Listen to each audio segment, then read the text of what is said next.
zavugana n'Imana ari uko yageze iwabo.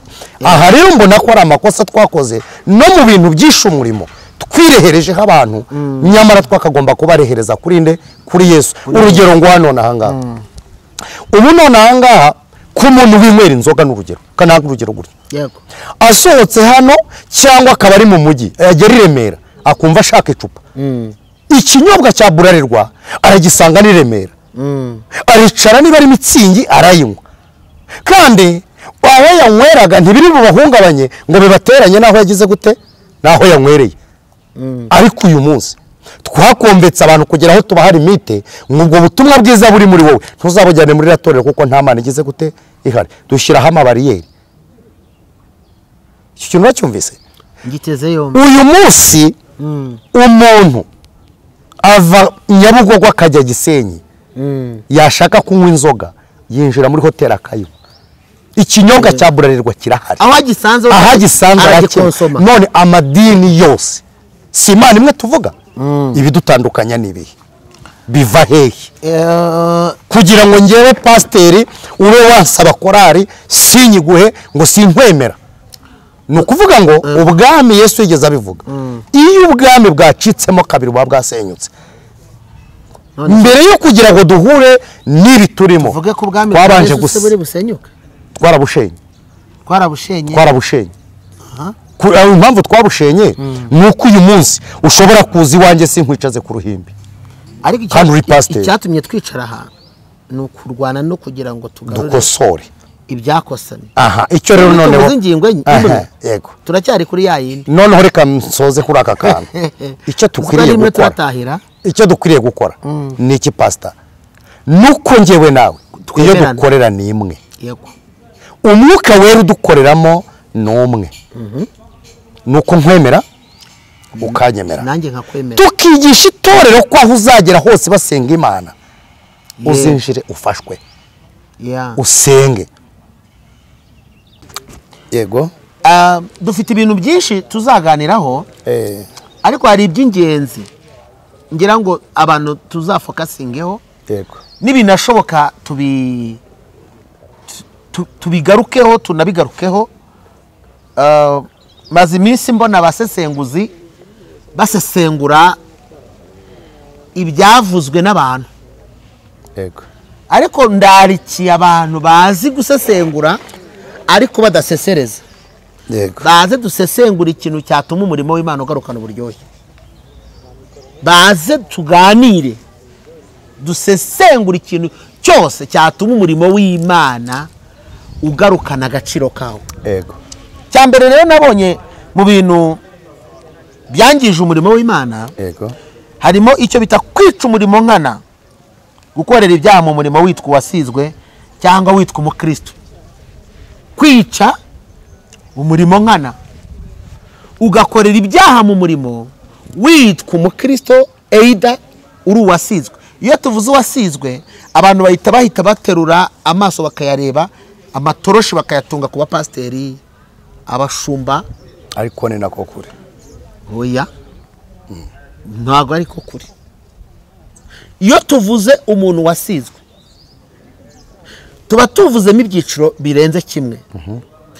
Aho ngaho ugeze muri apoje ariko hari abasigiye umurimo wo kuririmba. Uzareba Safu uzarebe ba Samweli babazanaga Samweli turabizi ko bakunda kumwita bamenya bamuzaniraga inkuru cyangwa se amakuru bakeneye kumenya icyo Imana ibivugaho ikibashakaho cyangwa agahita avuga ngo ni munzanira abaririmbyi bazi kuririmba neza uzuye umwuka wera baririmbe bacurange haleluya. Ahari Imana yabaga na Elisa yigeze abivuga. Yes na Elisa yaravuga ati Mungu wa Hamani yigeze aza kumugisha inama urabyibuka amugeze imbere aramubwira ati ntaho mpuriye nawe genda ubaze imana za so na nyoko Yezebeli yego ariko kuko uzanye n'umwana wa Yehoshafati nibanzanira umucuranzi amen Imana igumugisha kuko uzanye n'umwana wa Yehoshafati kandi Yehoshafati yari umuntu w'Imana wihase gushaka mu maso y'Imana. Imana ishimwe. Muri yaho harimo akantu rero kavuze ngo hari n'igihe Imana igukiza bitewe n'uwo muri kumwe, bitewe n'uwo muri kumwe, ariko n'igihe yakwica bitewe n'uwo muri kumwe, ariko kuko Bibiliya iravuga ngo mubwira uwo mugendana, kubwira uwo uriwe, ubwira uriwe. Urumva rero nituza guhita tuvuga ngo gukorera ibyaha mu murimo nkana witwa wasizwe, abantu bagahita batunga itoroshi ku mupasiteri. Umupasitori we akombina byose, ntaho yemerewe, ni ambasaderi, ariko ureka tumugereho nyuma. Ubundi ni amahano, bundi ntibibaho ko pasitori yakabaye umuntu wicara ngo tumukoreho ikiganiro kandi abizi ko yahamagariwe umurimo wera. Noneho rero uwo ni uwa mbere tubonye, umuririmbyi akwiye kuririmba yera. Kabiri, umudiyakoni akwiye kudiyakona ngo afite ibiganza byera, yuzura umwuka wera, afite n'umwuka w'ubwenge, umwuka wera w'Imana. Yego. Noneho waje kubyumva? Ndimo ndabyumva cyane. Kimwe navugaga yuko tutari butunge itoroshi gusa ku batambyi. Oya, ntabwo turi butungeyo, ariko ngo hatukwamo na nkuru. Ndabigera? Gatatu. Hari abantu babiri nshaka kuvuga. Hari abavuga butumwa badahanura, hari n'abantu bita abaprofeti, abahanuzi bari guhanura, ni nabo bari gutitiza imbuga ibintu turi kurwana nabyo bikomeye by'ubuhanuzi buri gutuma abantu bakomana imitwe, buri guturuka kuri abo bantu abenshi. Ariko pastor Karame, ubundi ntabwo ubuhanuzi bwagakomanyije imitwe y'abantu, ahubwo ubuhanuzi bwagahuje abantu. Ese ubuhanuzi bukomanya imitwe y'abantu buturuka ku Mana? Imana se ko yabimbwiye, ko yambwiye ko butayiturukaho nyine, ko nanabitangaje. Kuko niba naguhanurira nkakubwira ngo runaka arakwanga, ubwo buhanuzi ntibugamije kubaka, ahubwo bugamije gusenya. Ababizi wenda bajya bareba ku mbuga nkoranyambaga cyangwa se kuri iyi miyoboro Imana yaduhaye kuvugiraho ubutumwa, bazajye kuri Most TV bazabibonaho. Ndi kuvuga ku kintu bita abahanuzi bahanura, bagahanurira nabi igihugu, bagahanurira ibyago n'amakuba ku gihugu cy'u Rwanda. Imana imbwira ngo igihugu bwacyo ni ingobyi iheka wowe, igaheka bubyaye nabo bazabyara. Irambwira ngo iyo uhanuriye igihugu nabi ni nko gutema ishami ry'igiti wicayeho. Yego. Kabiri, irambwira ngo ubundi iyo mvuze ikintu gikomeye, irambwira ngo iyo biza kuba ari ngewe ubivuga nari no kubaha intsinzi. Iyo Imana ivuze ikintu gikomeye kitaraba, ibigize ngo igikureho. Nibyo? None se uyareka nkwereke kambi complete. Niba ngewe Imana imbwiye urupfu, ikarumbwira nta kintu iri burukoreho, kurumbwira n'ubundi rukanyica, byamarira iki? Ni ukuvuga ngo Imana igihe cyose ivuze ikintu gikomeye kiri imbere kigutegereje, kuri wowe, ku muryango no ku gihugu cyangwa ku itorero, irivuze ngo hari ibintu imbere bibi, none nimube maso, mubisengere kugira ngo biveho. Yego. Uzanyereka ahantu muri Bibiliya Imana yaba yaravuze ibintu igateguza abantu, kiretse inyanga guhanwa umuntu wananiye Imana, nabwo kandi yongeraho ikintu gikomeye kavuga ngo narakuburiye, nakubwiye icyo gukora, warananiye, nta kabuza bizaba. Pastor, utarava aho ngaho, Imana igiteguza abantu, cyane yuko mu muhanuzi wa Mose yigeze ahanura mu bice byaho 4 na 3, aravuga ngo ntacyo Uwiteka azakora atabanje kumenyesha intore n'abahanuzi ibihishwe zimutakira ku manywa. Hanyuma rero mbona ko na mbere Imana yarabikoraga, uretse ko wenda uyu munsi dushobora kubikoranamo kamere cyangwa amarangamutima, ariko na mbere Imana yateguzaga yaba igihugu, yaba abayobozi, yaba itorero, yarabateguzaga. Urugero, usomye muri Samweli wa mbere, Bibiliya itangira itubwira mu gice cya 2 ko umutambyi bitaga Eli yari afite abana b'ibigoryi, bananiranye. Hanyuma rero kubwo kudahanura abana be ngo abigishe, abatoza indangagaciro zo kubaha Imana ubwo bajyaga mu rutambiro bakajabura inyama bagafata n'abagore ku ngufu mu rutambiro. Yego. Imana imutumaho umuhanuzi cyane iramubwira ngo kuko wasuzuguje abana bawe kuko wasuzuguje bivuga ngo no kutarera abana bacu neza nabwo ni ikibazo n'urubanza dufitanye n'Imana cyane rwose. Imana imutumaho umuhanuzi ngo era kimara kubyumva araza yegera abana bati bana banjye ngiyewe namwe Imana iducira urubanza. Ibyo abantu barimo bavuga ni ibiki? Se koko ni ukuri ngo none se ngukora icyaha ngo Imana izamwitura ibingana iki? Ahana n'abana imbaraga nkeya kuko bari baramurushije imbaraga ashyiramo kujenda. Imana irongera ituma wa muhanuzi ngo genda umumbwirire ngo shuro ya kangahe? Kabiri. Kuko wanze gutegura abana bawe kubahana nari naravuze bihita bihindura ivugo y'Imana. Nari naravuze ko uzaba umutambye igihe cyawe cyose. Nari naravuze ko uzarama. Yego. Nari naravuze ko mu bawe hatazabura mu mwana untambira ariko kubwo kusuzuguza abana bawe. Yego. Wo kubaha nzamwubaha n'uwo gusuzugura nzamusuzugura cyane kandi ntuzaramuza ukenyutse uko niko Imana yabwiye umutambyi Eli. Kabiri n'abana bawe bazapfira umunsi umwe. Yego. Umunsi igitero cyateraga i Samariya Ofune na Finehasi bahise bagwa mu gitero kikica abana be ngo Eli yari yicaye imbere y'umuryango w'inzu y'Imana ngo akimara kumva amakuru y'uko umwana we abana be bapfuye bakimubikira ngo Eli yamanutse yese yikubita hasi amanuka ku maesikariye umwuka urahera cyane. Yari afite ibiro byinshi. Umwuka urahera. Bivuze iki?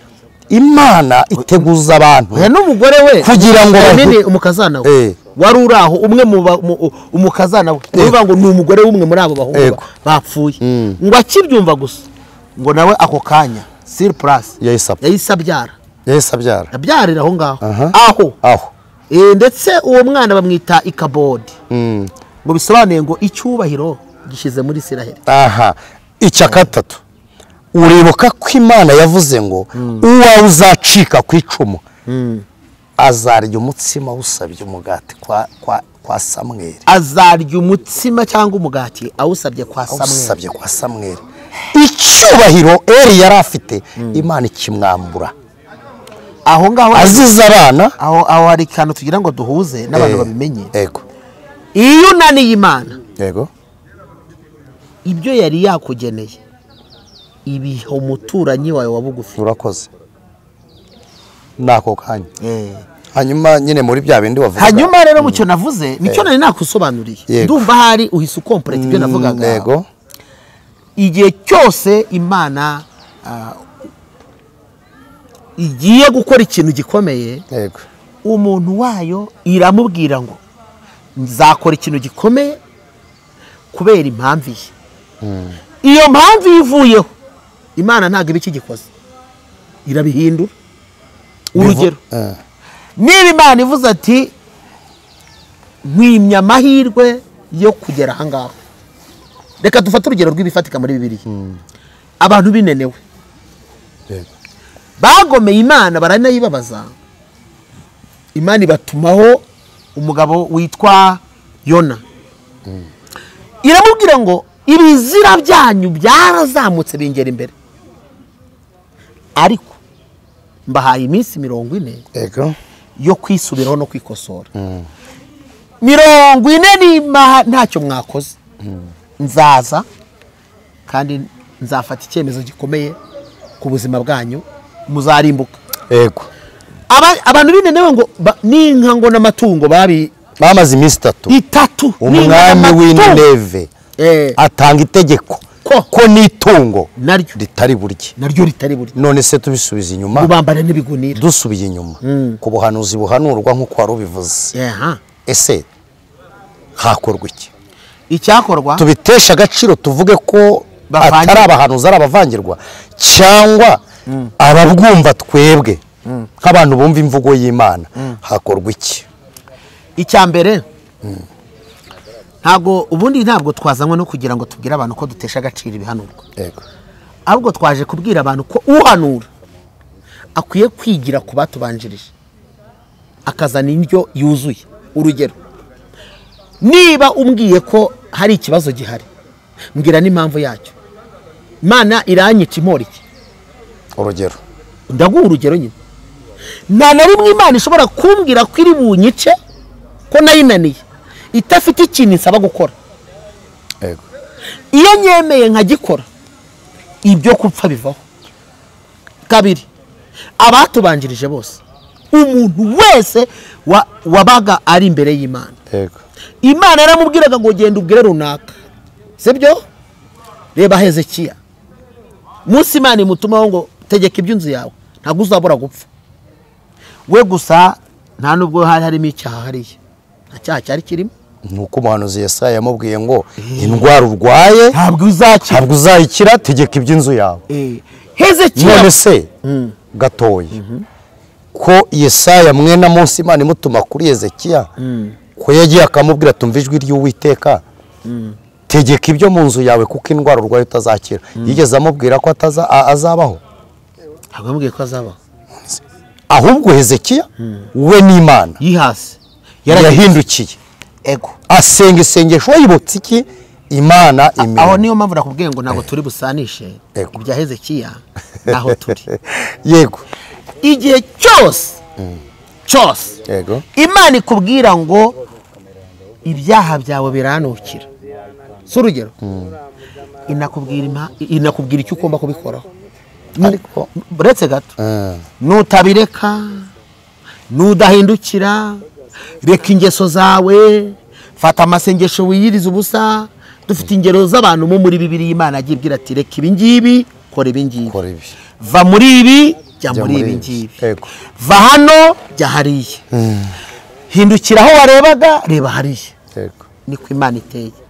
Aho turi kumwe, ni ukuvuga ngo rero aba bahanuzi, impamvu navuze ngo badutera ikibazo gikomeye, tube turetse kubureminga ababyumva, nubwo nabo ubwabo bitari bube byiza, ariko ubizana yakaje mu buryo butatu. Icya mbere, yakabanje gusengera mesaje ahawe kugira ngo amenye niba yuzuye, niba ari package yuzuye. uranyumva neza? Icya kabiri, yakagombye kumenya niba umwanya wo kuyitanga, kuko ujya kuvuga na Jeanne aravuze ngo ngiye ngo ndaje ngo ndabivuze ngo nishake mfe, ngo kwicwa n'Imana, ngo nakwicwa n'umuntu. ariko burya mbese ntabwo watanga mesaje uko yaba iri kose ikumvikana kandi ntunapfe. urinda kwiraga urupfu kubera iki? niba wemera ko watumwe n'Imana, ko dufite ba Mikaya bahanuraga ibintu bisharira binakomeye, ariko kubera uburyo babitangagamo ko byagendaga neza, ko dufite ba Natani uramwibutse? uramwibuka ahanurira Dawidi cyane, amubwira ko yakoze icyaha cy'ubusambanyi, amubwira ngo Imana imuteguriye ibihano bitatu: mugiga, icyorezo n'inzara. Mugiga mu baturage, icyorezo gikomeye n'inkota. Urabyibutse? ariko nabwo Natani ajyayo, mbese icyo dusabwa yabanje gushaka package, ni ugushaka ubwenge, gusaba Imana ubwenge, kuko nawe Natani ajyayo, Imana ikimubwira icyaha cya Dawidi, ntabwo wahagarara imbere y'umwami ngo mubwire ngo Imana irambwiye ngo uzakwica.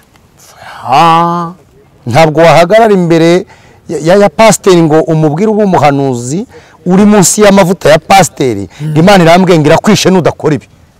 hasabwa impano y'ubwenge, kuko Natani icyo yakoze niki, yaragiye ajya imbere ya Dawidi amucira umugani cyane, aramubwira ati mwami nyagasani, hari umutunzi cyane wari ufite intama nyinshi, hari n'umukene wari ufite agatama kamwe mu gituza, ngako yakamuhamaga mu gituza, ngo kakamushyuhira, ngo hanyuma wa muturanyi w'umukire ngo araza aragafata ako gatama akazimanira abashyitsi biwe, ati mwami nyagasani, uyu muntu mwumvise wamukore.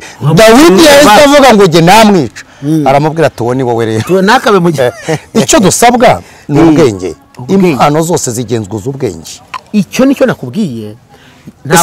ntago wagenzura package message uhawe udafite ubwenge hatabaye mu bwenge oya iyo udafite ubwenge urapfa burya wanapfa ni nayo mpamvu yiyahura avuga ngo nishaka mpfi none reka ngo urugero iyo somye mu gitabo cya Samweli tubashyigikire reka nze ngusubize gato mu gitabo cya Samweli tuhasanga Samweli Imana imubwira ngo haguruka kuko umwami uriho namugaye cyakora i Betelehemu kwa Isaya nabonye umutima wanjye wishimye nabonye umeze nkanjye umeze uko nshaka ukomeze uko nshaka yego iramubwira ngo none ahagenda unyimikire Dawidi Samweli kubw'impano y'ubwenge ari muri we abwira Imana ati Imana nini ku mwami hariho undi mwami akabyumva aranyica cyane Imana mu mayeri muri Imana igira amayeri menshi mu mayeri y'Imana iramubwira ngo noneho fata inyana y'ishashi aha hari hakenewe ubwenge bwande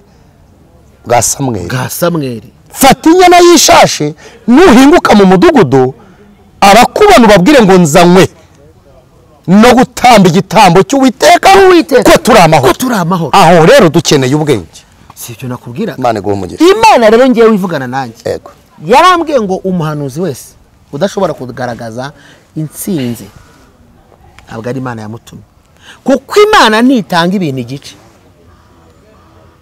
pastor uretse gato yego aho ngaho ikibazo cyabaye kimwe gusa yego nuko atari yo deba nyirizina dufite yego twagiye dufate ikindi niba icyo bumva icyo dushaka kuvuga bacyumva abantu nibumva bafite confusion yego ntago turi kuvuga nk'abarangira none oya tuzakomeza ariko yangingo wavuze ngo ibyica nibyishe uyu murimo n'uyu munsi tukaba turi mu ngaruka z'uko hari ibyishwe mu murimo yego ni ukuvuga ngo ni ukwica umurimo nkana sibyo cyangwa se gukorera ibyaha mu murimo ubundi twahereye ku byiciro tugenda tuvuga ibyiciro ubundi dusorezaho n'iby'abatambyi bundi umutambyi mbere y'uko uwayoboye yitwa intama waba ari umubyeyi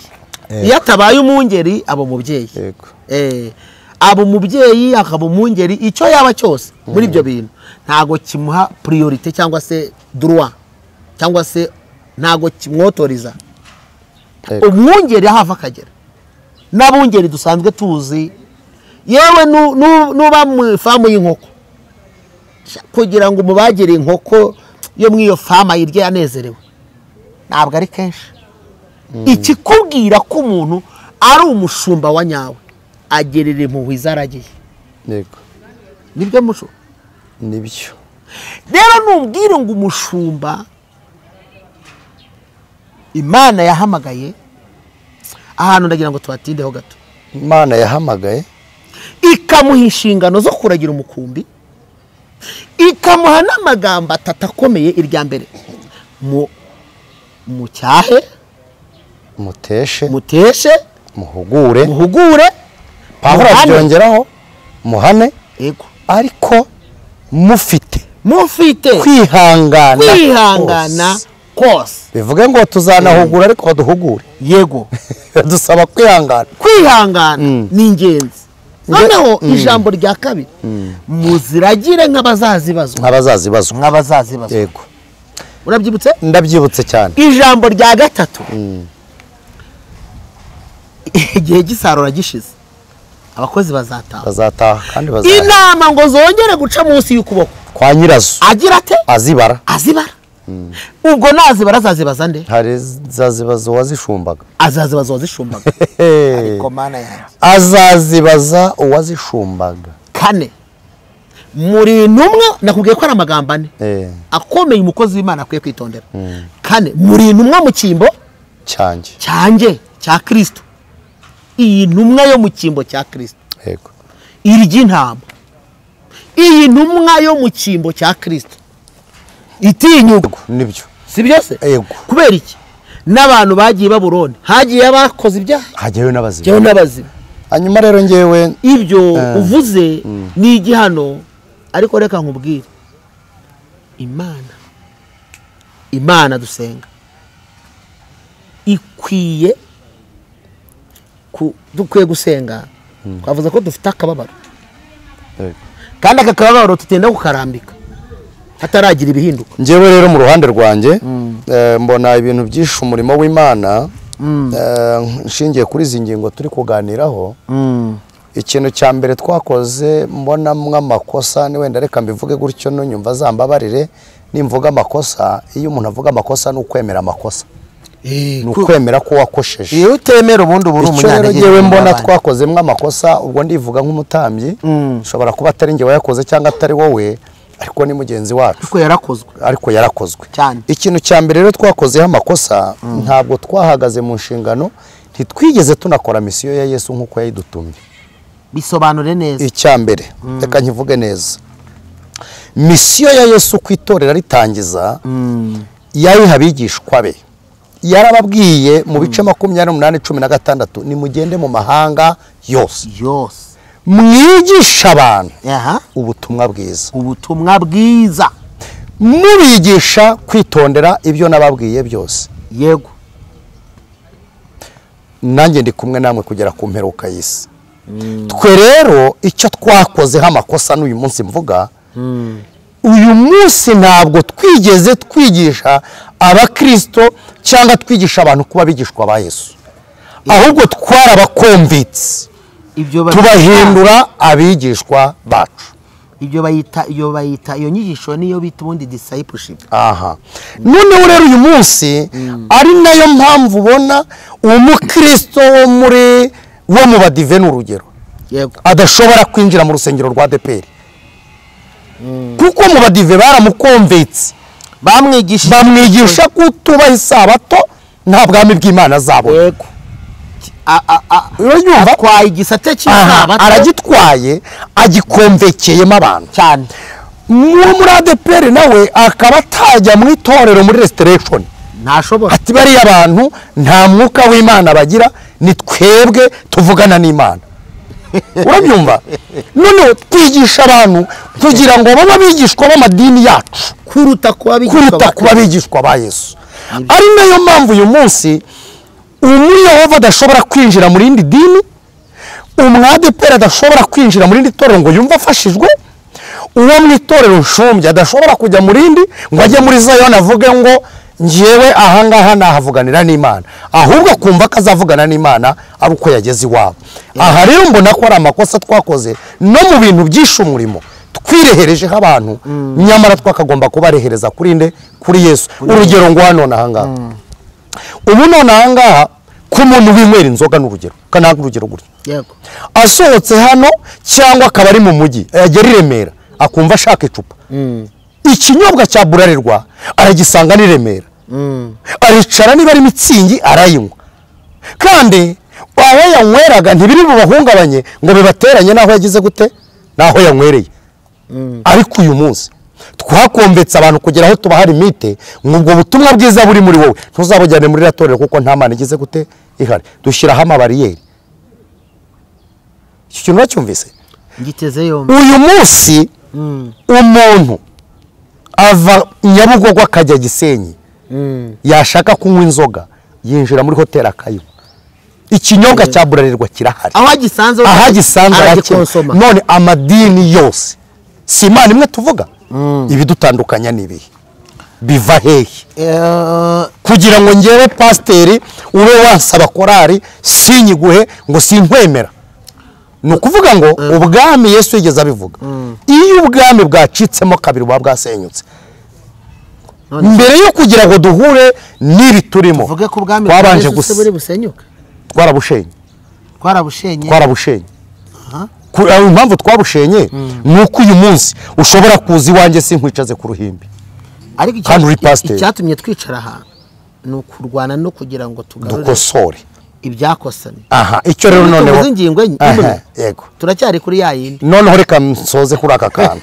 Icyo dukwiriye gukora ni iki pastor? Nuko ngewe nawe iyo dukorera ni imwe, umwuka wera udukoreramo ni umwe. Nuko nkwemera ukanyemera, nanjye nkakwemera, tukigisha itorero ko aho uzagera hose basenga Imana uzinjire ufashwe. usenge. nibyo ngira ngo ubwo wacyumvise. nacyumvishe na cyane ariko aho twashaka kuvuga ndetse wenda mu buryo waruvuzemo twari tuvuye ku ngingo imwe uvuze nk'iyunganira nka B yayo ko ya kabiri yo ntiturayigeraho. twari turi kureba ikintu cyo bita gukorera ibyaha mu murimo w'Imana witwa wasize. burya rero ibyaha mu murimo w'Imana niba uhagaze uri pasiteri ugakombeka abakristo ukababwira ngo yewe kuko erega iyo wamaze kwigisha abantu kugukunda gukunda Imana uba wakoze icyaha cyane. aho rero ni naho hava amashami y'ibyaha kuko abantu bageraho bakubona ntibabona Imana. abantu bakura amaso kuri Kristo bagashyira amaso bakayashyira kuri wowe. noneho rero ni naho amarari n'amarangamutima atangira gukurura abantu cyane kuko hari ikindi kintu bakubonyemo. bivuga hano neza niba Kristo ari we mutwe w'itorero urakoze kandi akaba ari uringaniza ibitaringaniye akaba ari nawe ufite imbaraga zitsikamira kamere ziri mu bantu ukaba wakuye abantu kuri Kristo ukabazana kuri wowe kandi kamere zawe nawe zitoroshye biravuze ngo ibikurimo nibyo bari bukonsoma. urakoze ni nayo mpamvu akenshi aba bantu barangwa no kutavuga icyaha nijoro ntibashobora barakivuga bateze kuko bavuga utuntu two korosaho two gutera ipasi. n'umuvugabutumwa uvuga ku cyaha ntibamwemerera ntibamwakira kubera ko niba pasiteri ahagarara akaryamana n'umuririmbyi ntabwo azatinyuka guhagarara ngo yigishe ku cyaha. ntabwo bishoboka kandi azi ko yaguye yambariye ubusa bamwe bo mu itorero. ariko si ubundi pasiteri ntabwo ibyo byashoboka. ariko pasiteri tubikora analize usibye ko wenda twavuze ngo biratubabaje ariko reka tubaze n'abantu ntugacwamo. harya pasiteri waryamanye n'umukirisito cyangwa umudiyakoni cyangwa umuririmbyi akamubona ubwambure ahagarara imbere ye ati izi mbaraga zikuraye ko numva zigoye kuzibona koko. umuntu agushushanya uko uteye wamuhagarara imbere akibuka mu buriri akibuka uko usa akibuka amagambo wamubwiye akibuka amagambo dore ko mbega umwaku we. hanyuma rero iyo twigisha misiyo ya Yesu nta naho wabona uhera umuntu umubwira ngo mpa kandi waramwigishije Yesu. buriya impamvu abantu basaba bagasaba n'ibidakwiriye ni uko batigeze baha Kristo umwanya ngo aganze. buriya reka nkubwire kadusoreze kuri aka ngaka ngenda n'ikindi nongera kuvuga. umuryango umwe bari abakene bukeye barasenga Imana ibasezeranya ubukire bwinshi iranabubaha. umugore w'uwo mugabo aza guhura n'abandi bagore bagenzi be arababwira ati rero yari atwite ngewe iwanjye rwose umugabo wanjye akabye iby'agakiza. baramubwira bati none si ngewe mfite ikibazo bati ubu ntiwanywa akabyeri nawe ntiwasomaho. arababwira ati nakanywa nese kandi umugabo wanjye atabyemera. baramubwira bati none uzitwaze kutwite umubwire ko umwana bebe wo mu nda ashaka byeri uzareka atayikugurira ahubwo ubikore none. umugore yatangiye avuga ati sheri aka kabebe nako kazakora amahano ati mu izina rya Yesu ngo karashaka byeri da ntabwo ubu nibajije ukuri buyizane turayitwara hehe. urumva we deje yamaze gukonfirima ko ibyeri igomba kugira gute kwinjira mu rugo. none wa mugabo aramureba amubwira amagambo atatu akomeye.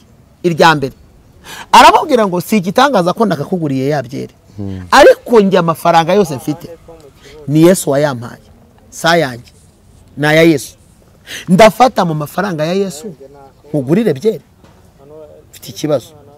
aramubwira ati ikindi cya kabiri wabyumvishe ikindi cya kangahe cya kabiri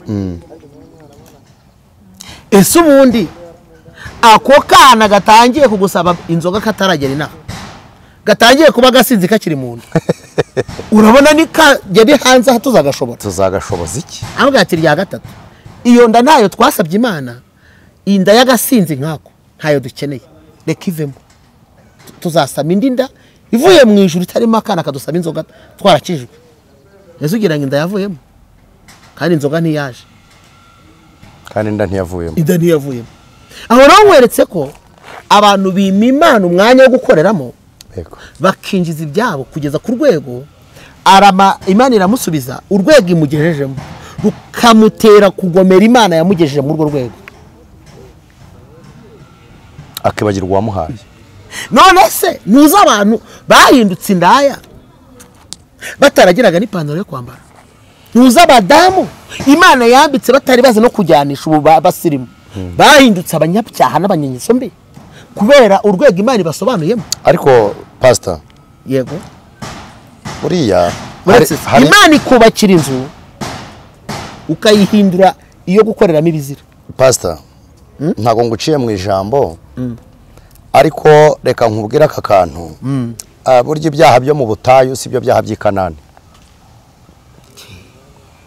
Mu butayu haba ibyaha byo kwitotomba, ntiwanga buriye wanyemereye ibiryo, Mana uzabimpa nshaje, uzampa imyambaro ntakishoboye kuyambara, uzampa imodoka ntakishoboye kwitwara. Aho mu butayu baritotomba cyane, ariko i Kanani barapurika ibyaha barabikora. Ndaguha urugero. Bibiliya irambwira ngo Dawidi amaze kugera ku ngoma, ngo amaze kugera ku ngoma, ngo araryama araruhuka, ngo abandi bajya mu rugamba, bivuge ngo ntiyarakirwana, yari yararuhutse. None n'uwo mu kirengarenga cy'izuba nimugoroba, ngo Dawidi arabyuka ngo ajya kurambagira urugo rwe. Ngo ariko abandi bari hehe? Kurambagira ni ugutambagira, kugenda we explora ibyo wagezeho, imiruho yarashize. Aho wageze i Kanani, i Kanani barahagwa kuruta kugwa mu butayu. Erega wenda especially tuvuze ku cyo bita ubusambanyi, kera bakita ngo ni icyaha cy'abahaza. Noneho urakoze rero. Dawidi arangije ngo yurira inzu ku rugo hejuru, ngo arimo areba abona hakurya hari umugore wambaye ubusa. Dawidi aragiye intama, ariko nawe yari yararenzwe, ukarabiraga hanze. Ndetse Dawidi aragira intama, ntabwo Dawidi yari yarigeze akinisha gusamba. Dawidi arwana n'amadubu, arwana n'abagore yati ntiyabikinisha. Ariko amaze gusohora i Kanani, abona umwanya bati uriya mugore mbonye ninde? None bati umugore nyine wa Uriya. Ati ni mumumubwirira ze hano. Dawidi aramurongora cyane, kandi Dawidi Imana imuhamagara yavugaga iki pastor? Yari mbonye umuntu ufite umutima nk'uwo nishimye, umeze nk'uko shaka. Ariko ageze i Kanani, Kanani araharasirwa. None ntiyakora icyaha kimwe, arasambana, agerekaho no kumena amaraso, aragambana arica. Hagari ubu se nubizi ko abantu tuzabisubiramo, abantu bagambanira umurimo ntibahari. Mbese ugira ngo bawugambanira bataragezeyo. Rero icyo mbona muri uku guhamagarwa kwacu ni ugukomera ku Mana yacu. Pastor, dutahiye ingingo imwe ntacyo, abantu nibabanze batubwira uko babyumva. Njya nkunda kubwira abantu ngo uko winjiye ntaba ari kusohoka. Umuntu wese wadukurikiranye icyo akuyemo bari cyo azadusangiza. Wenda gatoya nyuma yaho wenda bari cyo azadusangiza, ariko kandi twazabikora amapizode kugira ngo tubahize ingingo zose bazazumve, noneho buri wese yumvikishe umurimo, hanyuma buri wese abashe kumenya uruhande rwe kandi abashe kumenya n'ibyo yakosora. Kuko dufite n'umwanzuro twabonye dukwiye kuzasangiza n'abandi, tugafatikanya gutanga iyo message kugira ngo iki tukiganiye gutya ku rwego rwo kugira ngo tube nk'abafunguye ibitekerezo by'abatwumva, abantu ntibumve ngo twebwe nabo tukiri muri ya mudu yo kubivugaho nk'ibyacitse. Ahubwo turi muri mudu yo kugira ngo tubwire Yesu noneho ubidoda kanabisana abisane ariko anyuze muri twe, kuko n'ubundi nitwasanira ariko ni natwasana, nitwasana ni natwasanira. Ibyo yubaka ari twabyubakira, muri twe tuzabibamo, ariko ni natwe yubaka kuko iyo tubaye abatagatifu nkaba umutagatifu nawe ukaba umutagatifu n'uriya akaba umutagatifu birangira icyakozwe kitagira ukibazwa nyamara ari twe twabikoze. Buri wese rero akwiye kwimenya no kumenya icyo Imana imubaza no kugira uruhare kugira ngo atange uwo musanzu mwiza ngo bigende neza. Nyebera rero dusenge wenda abadukurikiye tuzongera duhure dusubukure kandi ibitekerezo byanyu tuba dukeneye ko mushyiramo commentaire mukatubwira ko mubyumva icyo mutekereza. Icya kabiri tubabwira ngo mushyireho like ni ukuvuga ngo ndabyishimiye ni mu bihe n'abandi nabo babikunde. Icya gatatu iyo tuvuze ngo kora subscribe tuba tukubwiye ngo iyandikishe kugira ngo ujye ubona notification hanyuma ikiganiro kikijyaho nawe ukibone imbere y'abandi atari ngombwa ko uza kugishaka muri byinshi. Icya kane iyo tuvuze ngo usharinge abandi tuba tugira ngo nawe ukorere umugisha ko twakoreye umugisha wo kugitambutsa ariko nawe wari ukwiye gukorera umugisha wo kukigeza ku bandi kuko biravanga abajyana na Yesu gutabara abandi bazagabana umugisha w'Imana. Rero reka dusenge kugira ngo iki kiganiro aho kizagera hose kizagira imbaraga kandi gihindura imitima ya benshi abantu kizababera umucyo n'urumuri. Mana nziza turagushimiye tukubaye kugira neza wakoze kuduha kwicarana n'umushumba Alphonse kandi wakoze kuduha abo tuganira nabo abera bawe. Buri wese umushoboze kumenya icyo akwiriye gukora ibyo akwiye kubaka n'ibyo akwiye gusenya akwiye guhagarara n'adakwiye guhagarara ibyo akwiye kuvuga n'ibyo adakwiye kuvuga ibyo akwiye gukora n'ibyo adakwiye gukora akwiye kujya n'adakwiye kujya imyifatira akwiye kugaragaza n'iyo adakwiye kugaragaza. Ndagushimiye Kristo urakoze kucanye itabaza muri twe ukatwubaka kandi ukigaragaza cyubaro n'ikibi cyawe tugucira bugufi muri byose mu izina rya Yesu amen. Reka tubashimire mwese tubabwire ngo ibiganiro byacu nakagaruka kandi tuzakomeza. Past twatanga nimero ya telefone izanjye ni 82 64 60 89 0782 64 60 nitwa Pasiteri Sindayigaya Moise. Ubwo ayo mazina niyo wasangaho ku nama n'ibitekerezo tugwaye ikaze kandi turabakunda mwatanga iyanyu namwe. Kuba dukurikiranye rero nimero yanjye ni 0780 50 64 018 yego 0780 50 64 018 niyo iba kuri WhatsApp watwandikira ukaduha ibitekerezo ukaduha inama kandi ibaruye kuri Uyisenga Alphonse. Imana iguhe umugisha mushumba wakoze. Yego turashoje ibiganiro byacu n'ubutaha. Shalom.